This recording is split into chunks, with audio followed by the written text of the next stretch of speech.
एक ऐसी थकावट जो किसी जिस्मानी बीमारी की नहीं बल्कि उन रिश्तों की होती है जो सिर्फ एक तरफा चल रहे होते हैं।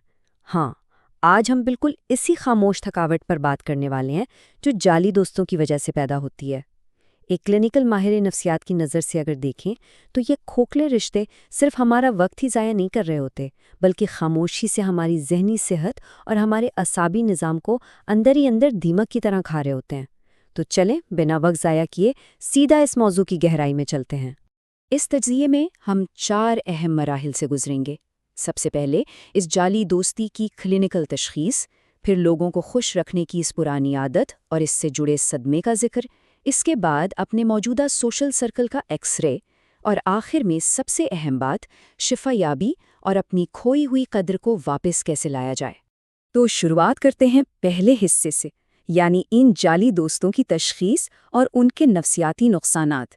देखें, ये जहरीले समाजी हलके सिर्फ हमारा मूड ही ख़राब नहीं करते, ये बाकायदा हमारी फ़िज़िकल और मेंटल हेल्थ पर गहरे असरात मुरतब करते हैं।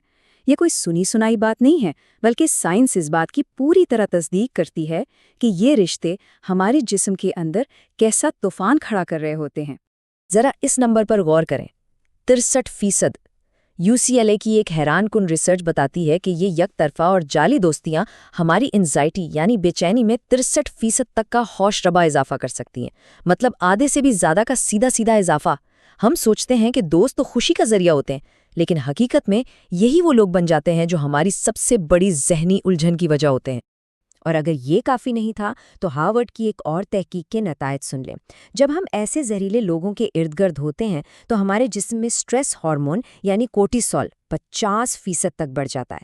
ये बिल्कुल ऐसा ही है जैसे कोई इंसान दिन रात किसी इंतहाई हाई प्रेशर नौकरी में फंसा हुआ।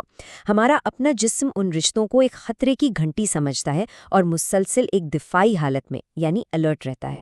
यहाँ एक बहुत ही दिलचस्प क्लिनिकल तस्वुर सामने आता है जिसे छुपी हुई हसद या कोवर्ट एनवी कहा जाता है।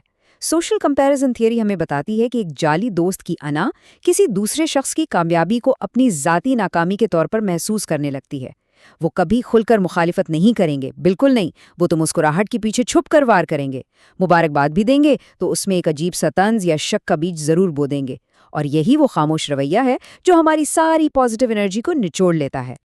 अच्छा, एक और नफ्सियाती खेल है जिसे इमोशनल कंटेजन या जज्बाती सरायत कहा जाता है। होता क्या है कि कुछ लोग झूठी हमदर्दी दिखाने में इतने माहिर होते हैं कि वो हमारे मिरर न्यूरॉन्स के साथ खेलते हैं।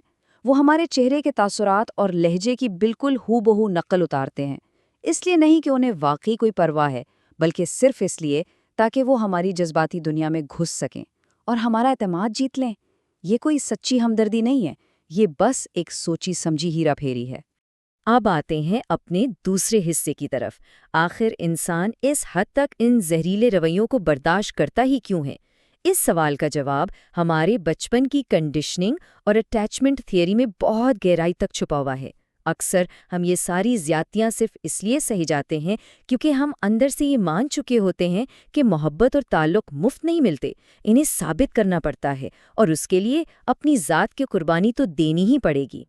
और यहीं से जन्म लेता है एक बहुत अहम तस्वुर जिसे फॉनिंग कहते हैं। हम सब ने खतरे के वक्त फाइट या फ्लाइट का तो सुना ही होगा, लेकिन फॉनिंग सदमे का चौथा रद्द-ए-अमल है। डॉक्टर पेट वॉकर इसे एक तरह का जज्बाती कैमोफ्लाज कहते हैं। यह हमारी कोई नरम दिली नहीं है, बल्कि मुस्तरद होने से बचने का एक ऐसा दिफाई निज़ाम है जहां इंसान खुद को दूसरों की मर्जी के सांचे में ढाल लेता है ताकि उसे अकेला न छोड़ दिया जाए। ये बस अपनी असलियत को दफन करके दूसरों को खुश रखने की एक कभी ना ख़त्म होने वाली थकन है। इस हवाले से डॉक्टर गाबोर मेटे की एक बहुत कमाल की बात है। वो कहते हैं कि रिश्ता बचाने की इस दौड़ में इंसान सबसे पहले जिस चीज़ की कुर्बानी देता है वो उसकी अपनी असलियत, उसकी अपनी सच्चाई होती है। जब हमारे जहन में ये बात बिठा दी जाए कि सिर्फ जी हजूरी करने पर ही प्यार मिलेगा, तो हम अपने सच्चे जज्बात को छुपाना शुरू कर देते हैं। हम खामोशी इख्तियार कर लेते हैं ताकि रिश्ते कायम रहें। लेकिन सच पूछिए तो इस खामोशी की कीमत हमारी अपनी शिनाख्त होती है। डॉक्टर हेनरी क्लाउड इस चीज़ को बहुत बेहतरीन अंदाज में समझाते हैं। वो कहते हैं कि एक सेहतमंद रिश्ते में बाहमी इन्हसार होता है, यानी दोनों की अपनी एक अलग मजबूत शनाख्त कायम रहती है। لیکن اس کے برعکس جو نقصان دہ جذباتی انضمام یا ایموشنل فیوژن ہوتا ہے، اس میں ذاتی حدیں بالکل مٹ جاتی ہیں۔ ایک انسان کا پورا وجود دوسرے کے موڈ اور توقعات کے پیچھے غائب ہو جاتا ہے۔ اور یاد رکھیں، یہ قطعی طور پر محبت نہیں ہے، یہ صرف اور صرف ایک فیوژن ہے۔ تو اب تیسرے حصے میں وقت آ گیا ہے ایک بہت ہی پریکٹیکل کام کا، یعنی اپنے موجودہ سوشل سرکل کا ایکس رے کرنا۔ ہمیں کھلی آنکھوں سے دیکھنا ہوگا کہ کون سی دوستیاں واقعی ہمیں کچھ دے رہی ہیں اور کون سی خاموشی سے ہماری توانائیاں چوس رہی ہیں۔ چلیں اس چیک لسٹ پر نظر ڈالتے ہیں جو ان سورسز سے خاص طور پر نکالی گئی ہے۔ کیا حلقے میں رابطے صرف تب ہوتے ہیں جب کسی کو کام ہو؟ کیا ہر چھوٹی بڑی چیز میں ایک عجیب سا مقابلہ چل رہا ہے؟ کیا محفلوں میں پیٹھ پیچھے غیبتیں ہو رہی ہیں؟ اور سب سے بڑی بات، جب واقعی کوئی مشکل وقت آتا ہے تو کیا وہ لوگ اچانک غائب ہو جاتے ہیں؟ اگر ان میں سے زیادہ تر علامات موجود ہیں تو سمجھ جائیں کہ یہ ایک بہت بڑا ریڈ فلیگ ہے اور اب یہاں اپنی توانائی خرچ کرنا بند کرنے کا وقت آ گیا ہے۔ اسی چیک لسٹ میں ایک انتہائی خطرناک نفسیاتی ہتھ کنڈا بھی شامل ہے جسے ڈاوو کہا جاتا ہے۔ یہ لوگ پہلے تو اپنی غلطی ماننے سے صاف انکار کرتے ہیں، پھر الٹا دوسرے بندے پر ہی حملہ آور ہو جاتے ہیں اور آخر میں پوری صورتحال کو ایسے گھماتے ہیں کہ خود مظلوم بن جاتے ہیں اور سامنے والے کو ظالم بنا دیتے ہیں۔ نتیجہ یہ نکلتا ہے کہ غلطی ان کی ہوتی ہے لیکن معافی کسی بے گناہ کو مانگنی پڑ جاتی ہے۔ یہ 100% مینیپولیشن ہے۔ اب ہم اپنے آخری اور سب سے اہم حصے کی طرف بڑھتے ہیں، شفایابی اور اپنے کھوئے ہوئے وقار اور خود اعتمادی کی بحالی۔ اتنے زہریلے رشتوں کے بعد آخر انسان اپنا جذباتی توازن کیسے واپس لائے؟ اس کا پہلا قدم خود کو اور اپنی قدر کو دوبارہ پہچاننا ہے۔ ذرا مشہور ماہر نفسیات کارل ینگ کے اس قول کو دیکھیں۔ وہ کہتے ہیں کہ دو انسانوں کا ملنا بالکل دو کیمیائی مادوں کے ملنے جیسا ہے۔ اگر کوئی ری ایکشن ہوگا تو دونوں ہی بدل جائیں گے۔ رشتوں کو ہماری توانائی کو بڑھانا اور نکھارنا چاہیے، اسے ختم نہیں کرنا چاہیے۔ ایک سچی دوستی انسان کو بہتر بناتی ہے۔ اگر کوئی بھی رشتہ مسلسل ہمیں ذہنی طور پر تھکا رہا ہے تو مان لے کہ یہ کیمیکل ری ایکشن انتہائی نقصان دہ ہے۔ تو اس کا علاج کیا ہے؟ سب سے پہلا کام باؤنڈریز یعنی اپنی حدیں مقرر کرنا ہے۔ اپنی جسمانی جبلتوں کو سنیں۔ اگر کسی مخصوص انسان کے پاس بیٹھ کر اندر سے ایک عجیب سی بے چینی یا گھٹن ہونے لگتی ہے تو یہ ایک الرٹ ہے۔ بس خاموشی سے وہاں ایک فاصلہ پیدا کر لیں۔ کوئی لمبی چوڑی بحث یا ڈرامہ کرنے کی ضرورت ہی نہیں ہے۔ اور یاد رکھیں، ان کے زہریلے رویوں کو اپنا قصور مت سمجھیں۔ وہ ان کا اپنا اندرونی مسئلہ ہے، وہ ہماری قدر طے نہیں کر سکتے۔ اصلیت کی طرف واپس کیسے آنا ہے، اس کے لیے انٹرنل فیملی سسٹمز کی تھیریپی بہت زبردست راستہ دکھاتی ہے۔ اپنے اندر کی اس دبی ہوئی سہمی ہوئی آواز کو دوبارہ سننا شروع کریں۔ ہم نے بچپن سے لوگوں کو خوش کرنے کے جو دفاعی میکانزم بنا رکھے ہیں، اب ان پر غصہ کرنے یا انہیں جج کرنے کے بجائے ذرا ہمدردی سے دیکھیں۔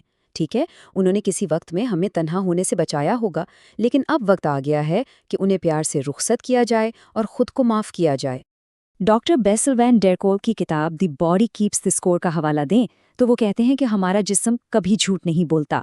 جب کوئی ہماری ذاتی حدوں کو پار کرتا ہے تو جسم ایک تناؤ، کندھوں میں ایک بوجھ یا سینے میں کھنچاؤ محسوس ہوتا ہے۔ اسے سومیٹک آگاہی کہتے ہیں۔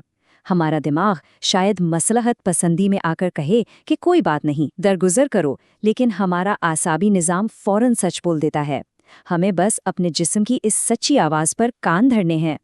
اور آج کے اس تجزیے کو ہم ایک بہت ہی گہرے سوال پر ختم کریں گے۔ جب بھی کسی رشتے میں وہ پرانی گھٹن یا بے چینی محسوس ہو تو ذرا رک کر خود سے یہ سوال ضرور پوچھیں، اس انسان میں میرا اپنا کون سا حصہ یا میری کون سی پرانی چوٹ مجھے واپس نظر آ رہی ہے؟ کیا یہ واقعی کوئی دوستی ہے یا بس میرا ماضی کسی نئے بھیس میں میرے سامنے کھڑا ہے؟ یاد رکھیں، یہی شعور اور یہی آگاہی وہ پہلی سیڑھی ہے جو ہمیں سچے رشتوں اور اندرونی سکون کی طرف لے جاتی ہے۔ اپنے اعصابی نظام کی شفا اور خود اعتمادی کی بحالی پر کام کرنا ہمارا سب سے پہلا حق ہے۔ اس تجزیے کا حصہ بننے کا بہت شکریہ۔